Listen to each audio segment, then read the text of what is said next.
छड़ी तोड़ कर भाग रे लोकबा। ये जो उठा के चल आता है तो देश को मिलजुल करके सशक्त बनाना है ना। शादी है तो शेरवानी जरूरी है, चाहे 50 डिग्री सेल्सियस का है ना। QI दिल्ली में कितना पहुंच गया? 1000। बेगूसराय का QI कितना है? 700 पार। बोलते हैं हरा उतना बोलने का मन नहीं करता है। नमस्कार, आप देख रहे हैं भागलपुर नाउ। आज हम ऐसे खास मेहमान से आप लोगों को रूबरू करवाना चाह रहे हैं। वो किसी पहचान के मोहताज नहीं हैं। वो एक थिएटर से बिलोंग करते हैं। थिएटर एक कलाकार होता है, वो भी ज़मीनी कलाकार। वो आले संस्था है भागलपुर में, उसके द्वारा बहुत सारे नाटक उन्होंने ग्रुप के साथ भी किया है, सोलो भी किया है और काफ़ी चर्चे में रहते हैं। हाल में उनका एक वीडियो वायरल हुआ था कि बिना बुलाए शादी में गया था, तो उस वीडियो को लेके ये ज़्यादा चर्चे में रहे थे। तो ज़्यादा देर नहीं लेते, मिलाते उनसे। वो उनका नाम है आलोक कुमार यादव। पहले तो आपका भागलपुर नाउ में स्वागत है। जितने भी भाई हैं, जो सभी को मेरी तरफ से प्रणाम। और सलमान भैया हमारे सीनियर ही हैं, और कहीं ना कहीं जो है जब हम अपना भागलपुर में आए थे, जब हम 9वीं में पढ़ते थे, तो उसी टाइम सलमान भैया से मुलाकात हुआ था। तो ये उस टाइम बहुत ज़्यादा सक्रिय थे रंगमंच में। ये कौन सा नाटक था? पंचलाइट में ये भी थे। तो गोधन के कैरेक्टर में थे। और उस समय हम लोग एकदम बच्चा बुतरू खड़ा बैठ करके देखते थे कि भैया कैसे करते हैं। तो वहाँ से हम लोग का एक साथ और जर्नी रहा है। और हमारा जो संस्था, जो हमारे डॉक्टर चैतन्य प्रकाश जो गुरु है हमारे, उनके निर्देशन में हम लोग बहुत सारा नाटक भी किए। सलमान भैया भी किए, हम भी किए। फिर एक नाटक था हुल में भी थे। तो उसमें सबसे पहला नाटक अगर कहा जाए तो मेरा हुल ही था। और हुल में आप इंस्पेक्टर सिपाही बने हाँ, थे। सिपाही नहीं। अब सबसे नहीं बताते हैं, सबसे पहला क्या था कि सबसे पहले जो था उसमें एक तिलका, छोटा तिलका होता है, तिलका मांझी जो आप देखते हैं, जो फ्रीडम फाइटर थे। तो छोटा तिलका का हमको कैरेक्टर मिला था। लेकिन एक लड़का था पवन, जो यहीं शंकर टॉकीज झोपड़पट्टी में रहता था, जिसका किसी कारणवश अब निधन हो गया। अब इस दुनिया में नहीं है। पहले श्रद्धांजलि उसको, एक छोटे से नन्हे कलाकार को। तो वो किया था छोटा तिलका का रोल, और हम किए थे पुलिस का। और ये आप लोग शायद बड़ा तिलका बने थे ना? क्या हम ही पुलिस थे। हाँ, ये भी पुलिस ही थे। क्लीवलैंड के साथ ये रहते थे। हम भी छोटा पुलिस थे वहाँ पे। तो ये सब था।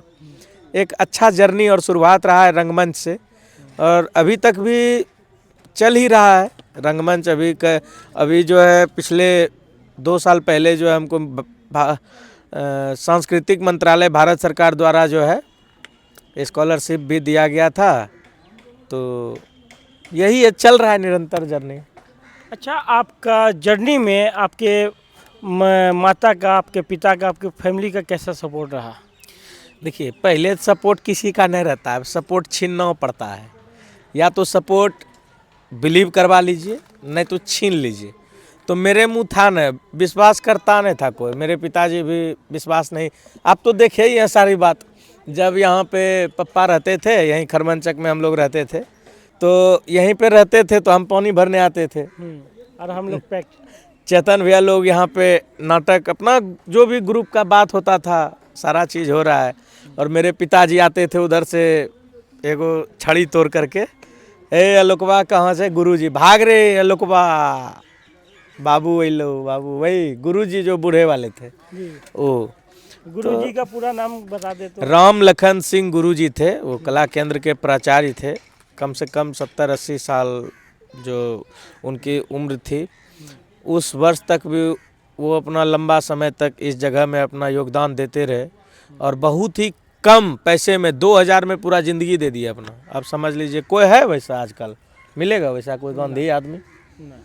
जैसे कोई बच्चा लाजपत पार्क में दिख गया खेलते हुए, है रे टमाटर है न, अब है, उसको पेंटिंग सिखाने लगते थे। तो वैसे थे गुरुजी। तो ये सारी बातें हैं, चल रहा है। पहले आप एक आम तौर के तरह ज़िंदगी गुजार रहे थे और अभी आप एक सेलिब्रिटी के रूप में प्रेजेंट होते हैं। जैसे बिग डैडी में कोई क्रिसमस डे पार्टी हो या न्यू ईयर पार्टी हो या दुर्गा पूजा पार्टी हो, तो उसमें आपका बड़ा बड़ा होर्डिंग रहता है, उसमें फ़ोटो रहता है। मगर फ़ोटो में एक चीज़ देखने को मिलता है कि आप हाफ पैंट में रहते हैं। रीज़न? देखिए, सबका अपना अपना एक लड़ाई है, मेरा भी लड़ाई है। मेरा लड़ाई है कंफर्टनेस के साथ। अगर ऐसे समझिए कि गर्मी का समय है, अब बहुत लोग को देख रहे होंगे मुंह कौन से पसीना चल रहा है, अब कोट पहना हुआ है, कैसा लगता है? खराब लगता है कि अच्छा लगता है? वो भी चाहता है कि नहीं हम थोड़ा सा नॉर्मल रहे, लेकिन समाज एक ऐसा बंधा हुआ मानसिक प्रेशर दे देता है ना, शादी है तो शेरवानी जरूरी है, चाहे 50 डिग्री सेल्सियस का है न, हम उसमें नहीं बंधेंगे। और जहाँ तक आज वेस्टर्नाइज कल्चर जो है, जो भी पश्चिमी देश का जो कल्चर है, वो काहे इतना फल फूल रहा है? काहे कि वहाँ उसका मांग है वैसा चीज़ का। अब वो ठंडा प्रदेश है तो वहाँ पे स्वेटर का मांग है। अब हम लोग का क्या है कि यहाँ पे गर्म प्रदेश है, तो उस हिसाब से चलेंगे। एक सवाल है मेरा आपसे तो कि बात यहाँ स्वेटर या हाफ पैंट ये वो का नहीं है, अब होना भी नहीं चाहिए। हम अच्छे से रह रहे हैं, अपनी चीज़ों को अच्छे से प्रदर्शित कर रहे हैं, तो मेरा टैलेंट को देखिए ना। हाफ पैंट और फुल पैंट से क्या मतलब है? अच्छा, ऐसा भी नहीं है कि कोई वल्गर पैंट हाफ पैंट हम पहन के चलते हैं। एक अच्छा खासा जो होता है वो है ब्रांडेड है। ये आप ज़मीन से जुड़े हुए कलाकार है, ये आपने स्पष्ट कर दिया और लोगों को बता दिया कि कपड़े से कोई पहचान नहीं बनती, उनके काम से पहचान बनती है। आपके कहने का मतलब। मेरा एक सवाल है आपसे कि अभी आप पिछले वर्ष आप हाफ पैंट में लद्दाख चले गए थे, कारण क्या था? देखिए, वहाँ पे था कि वही बताए ना कि फुल पैंट होता है जीन्स जैसे मोटा भारी भरकम होता है, तो जैसे उर्कुस्सी लगा देता है ना, तो उससे क्या होता है कि पूरे लाल हो जाता है पूरा शरीर, जहाँ पे नोचने लगता है। तो वैसे ही फुल पैंट पहनते हैं, तो मेरा आदत है कि पूरा पैर लाल हो जाता है, उसके बाद जो है पूरा नोचने लगता है। तो इसी लेकर के जो है उकरू भी बढ़ता है, बहुत डिस्टर्बिंग होता है बहुत अंदर से, तो थोड़ा सा, तो इसी लेकर के जो हमको कंफर्ट देखते होंगे, शर्ट उट भी थोड़ा ढोल डाल रहता हम है। एक वीडियो उसी क्रम में शायद लद्दाख गए थे। हाँ, आपका आवाज आएगा, बोलिए। नहीं, कोई दिक्कत नहीं। लद्दाख गए थे, लद्दाख जाने के क्रम में आप हाफ पैंट में भी थे और स्लीपर में भी थे। हाँ, चप्पल में क्या क्या परेशानी का सामना करना पड़ा उस मौसम में? माइनस में वहाँ पे ठंड रहती है, उस हिसाब में क्या परेशानी हुआ आपको? कोई परेशानी नहीं, हमको कोई परेशानी नहीं होता। हमको पता होता है जहाँ भी हम जा रहे हैं, हमको पता होता है कि वहाँ क्या क्या परिस्थिति मेरे साथ बन सकता है, तो हम अपना मेंटली भी अवेयर रहते हैं कि वैसा परिस्थिति आएगा तो हम क्या करेंगे। ज़्यादा ही ठंडी लगेगा तो मान के चलिए रात भर है, तो जान बचाने के लिए अगर फंस गए वैसा बर्फ़ में, तो रात भर पुशअप मारते रहेंगे, उछलते रहेंगे ताकि देह में गर्मी रहे। ऐसा तो नहीं है ना सो जाएंगे तब तो खूनो जमा देगा। तो स्वामी विवेकानंद जी थे, वो शायद कहीं कोई ठंडा प्रदेश गए थे, वो कितना मतलब बहुत माइनस का हेवी डिग्री था या कुछ था, उसमें वो जो थे बहुत रात भर काट लिए थे। कैसे? वो अपना साधना के अथी से, अपना तपस्या के बल पे। आपने मेरे सवाल का एक पूरा सवाल का जवाब दे दिए कि गए थे क्यों? गए थे सोनम वांगचुक जी, जिसके ऊपर 3 इडियट फिल्म बना है, जिसका नाम है कैरेक्टर का फुंगसुक भांगड़ू। आप लोग देखे होंगे। फुंगसुक भांगड़ू जी का नाम है सोनम वांगचुक, असली नाम, जो कि अभी जेल में है। तो उस टाइम क्या हुआ था, क्लाइमेट फास्ट जो होता है, जो आज देख रहे हैं ग्लोबल वार्मिंग किस तरह से चारों तरफ फैला हुआ है, तो वहाँ जो मेरा जाने का सबसे परम रीज़न था वो था कि सोनम वांगचुक जी जो हमेशा लड़ते हैं पर्यावरण के लिए, पर्यावरण का लड़ाई था। कहीं न कहीं हमको लगा कि हमको भी वहाँ जाना चाहिए।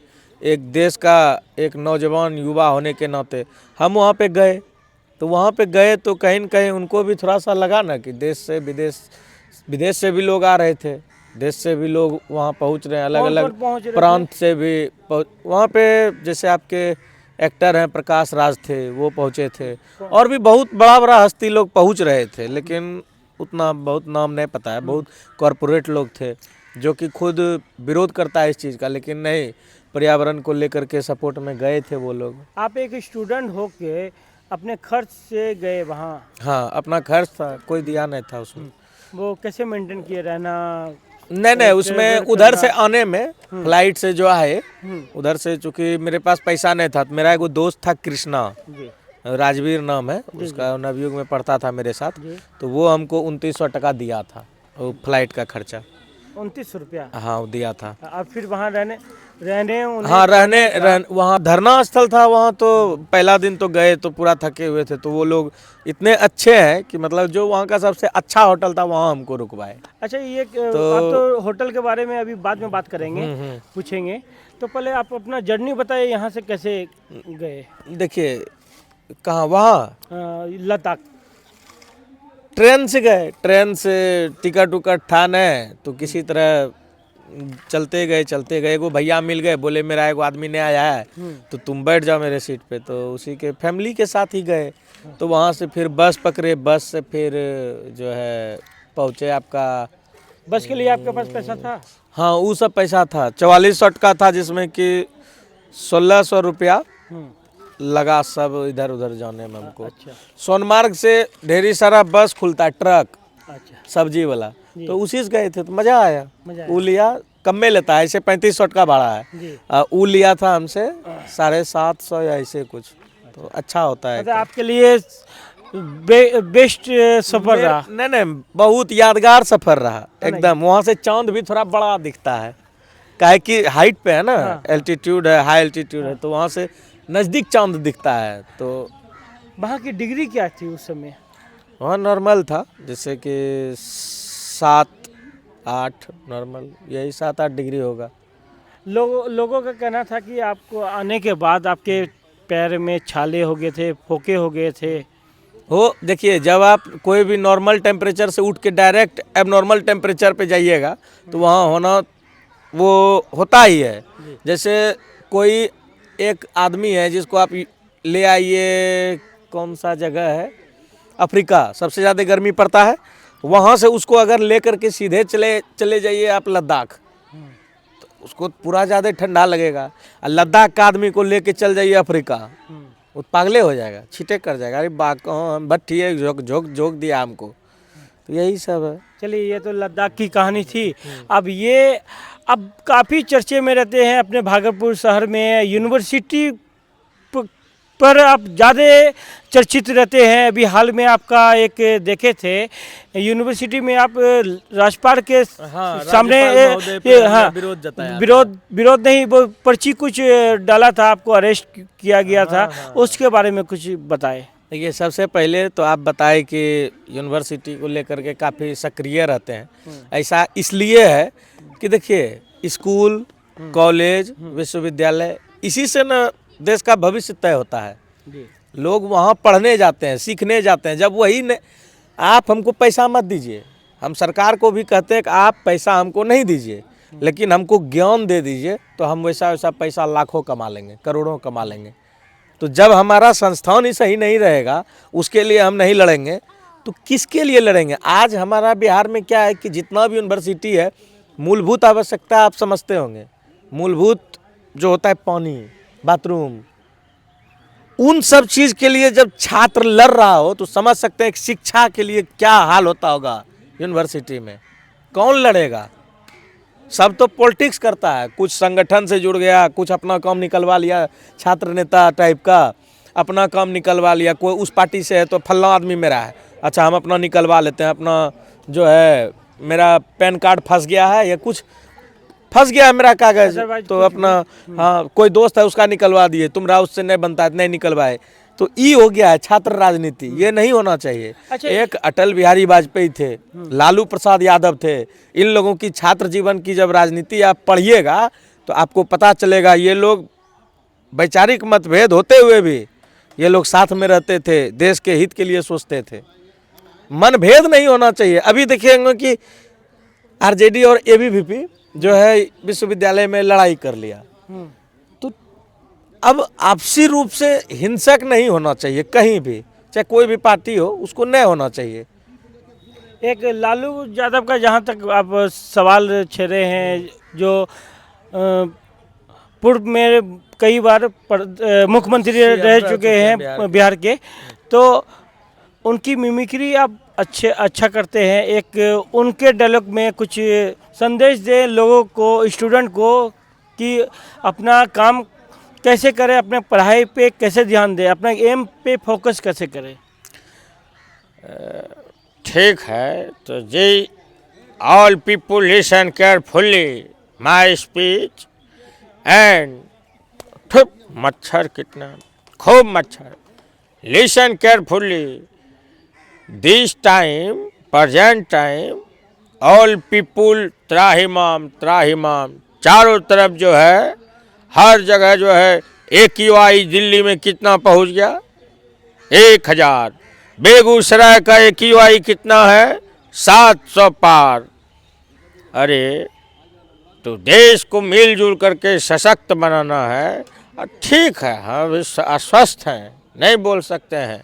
तो अच्छा, आप अनंत देश के युवा जो हैं खूब आगे बढ़िए, अपनी मेहनत से अपना तकदीर को लिखिए और अमेरिका को पीछे छोड़िए। अच्छा, आप अनंत सिंह का भी अच्छा मिमिक्री करते हो, उसके बारे में भी 2 लाइन हमारे भागलपुर 9 के ऑडियंस को सुना दे। तो कुछ क्वेश्चन पूछिए तो हम बताते हैं। सर, आपसे एक सवाल पूछना। हाँ, तो इतना देर से पूछ की रहा है तुम, वह तो हम बोलते हैं, हमारा उतना बोलने का मन नहीं करता है, ये जो उठा के चल आता है। सर, एक सवाल, एक मतलब मौका दिए सर, बहुत दूर से आए। तो इतना देर से तो हम मौके दिले हैं, तो यही सब है, थोड़ा थोड़ा कर लेते। उनका ये टोन है ना? उनका ये टोन है, उतना अच्छा से नहीं हो पाता है। तो आज के युवा को क्या संदेश देना चाहते हैं, ये बताइए। आज का जो युवा भाई लोग हैं, हम यही संदेश देना चाहते हैं कि देखिए, आपको बांटा जा रहा है, चाहे धर्म हो, चाहे जाति हो, चाहे आपका कोई एक छोटा चीज़ में बांट रहा है कि तुम फिजिक्स क्लास के हो, तुम बायो वाला का सपोर्ट मत करो, तुम केमिस्ट्री से हो तो तुम जो है कंप्यूटर वाला का सपोर्ट मत करो। अरे कंप्यूटर वाला अपना देख, ये चीज़ भावना हटा दो। जो छात्र का समस्या है, वो छात्र का समस्या है। जहाँ भी आपको गलत लगे और अगर आपके पास प्रूफ है, मारिए पहट के जो आदमी गलत कर रहा है, भुट्टा छोड़ा दीजिए देह का, ऑन कैमरा आप बोल रहे हैं, मारिए न जो गलत है उसको, जो करप्ट है उसको, जो भ्रष्टाचारी है उसको। ये नहीं कि अच्छा आदमी को भी, जो अच्छा कर रहा है उसको भी आप उसी श्रेणी में, नहीं, एकदम गलत है। जो गलत है उसको मारिए पहट के, भुट्टा छोड़ा दीजिए देह का। चलिए, आपका बहुत अच्छा लगा हमसे बात करके, बहुत अच्छा लगा आपसे बात करके। एक लास्ट सवाल मेरा आपसे है। एक वीडियो आपका वायरल हुआ था कि बिना बुलाए आप एक पार्टी में चले गए थे, वहाँ में आपका वीडियो इतना वायरल हुआ था, जो आज तक जी न्यूज़, जो भी नेशनल इंटरनेशनल तक खबर बन गया। उस बारे में बताएं। देखिए, सबसे पहले हम पहले भी बता चुके हैं, हाँ। और आपके मंच के माध्यम से भी हम बताना चाहते हैं, चैनल भागलपुर 9 के माध्यम से, कि वो जो था एक प्री प्लान्ड था, वो एक नाटकीय रूपांतरण था, जिसमें कि हमारे ही एक रिंकू भैया है और वो उनका घर बरारी में है। तो मतलब सब ऐसा नहीं है कि हम लोग के ग्रुप में ही थे, वो भी रंगमंच करते थे। तो हुआ क्या कि चलो कुछ करते हैं, तो बोले चलिए कुछ करते हैं। तो करते करते में कुछ खेल हो गया, तो जब खेल हो गया तो पूरा खेल हो गया, तो वही है, फिर चीज़ वायरल हो गया। तो और भी तो किसी के शादी में किए थे अंगूठी चोरी, वो आप ही की शादी में था, आप ही इन्हीं के शादी में हुआ था अंगूठी चोरी। तो खैर, ये सब तो जितना भी चीज़ आप देखते हैं मेरे चैनल के माध्यम से, आलोक यादव वर्ल्ड के माध्यम से, या फिर जो भी, उसमें ज़्यादातर चीज़ स्क्रिप्टेड ही होता है। कोशिश करते हैं कि रियलिस्टिक रूप से दिखाएं, चूँकि चीज़ बनावटी ना लगे, तो इसी लेकर के। चलिए, भागलपुर 9 से बात करने के लिए आपका तहे दिल से धन्यवाद। इस कार्यक्रम में हमसे बात कर रहे थे भागलपुर के एक कलाकार, स्थानीय कलाकार आलोक कुमार यादव, जो काफ़ी चर्चे में रहते हैं, वो चाहे छात्र मामला हो, यूनिवर्सिटी मामला हो, पानी का मामला हो, या चाहे नाटक का मामला हो, तो उसमें सरकिए रहते हैं, हिम्मत अपना बढ़ा के दिखाते हैं, किसी से वो पीछे, कोई भी काम में पीछे नहीं हटते हैं। आप इनके इस एपिसोड के लिए, इनके लिए, आलोक यादव के लिए क्या कमेंट करके कहना चाहते हैं, वो अच्छे हैं या ख़राब है, यह कार्यक्रम आपको कैसा लगा, भागलपुर 9 के माध्यम से कमेंट करके एक बार ज़रूर बताएं कि यह कार्यक्रम कैसा लगा। मैं सलमान अनवर, भागलपुर 9, धन्यवाद।